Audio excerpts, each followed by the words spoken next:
आदित्य ठाकरे कल्याण लोकसभा निवडणूक लढवतील अशी चर्चा सध्या राजकीय वर्तुळात आहे। या चर्चेनंतर राजकीय वातावरण चांगलंच तापलंय।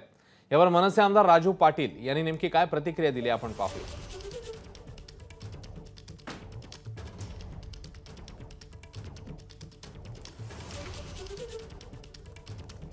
आपापला पक्ष आपापल्या भूमिका जाहीर करत असतो, त्यांना तो अधिकार आहे, त्याच्यावर मी जास्त भाष्य करू इच्छित नाही। परंतु एक गोष्ट खरी की इथल्या लोकप्रतिनिधींबद्दल जनसामान्यांमध्ये किंवा राजकीय नेत्यांमध्ये पण एक रोष आहे आणि कुठेतरी त्यांना बदल हवा आहे। त्या अनुषंगाने या सगळ्या गोष्टी घडत आहेत असं दिसतंय, प्रायमाफसी असं दिसतंय सध्या तरी।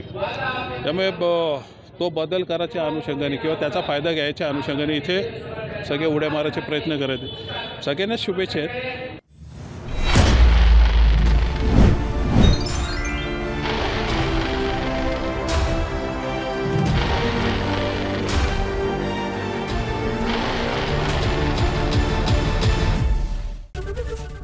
एबीपी माझा, उघडा डोळे बघा नीट।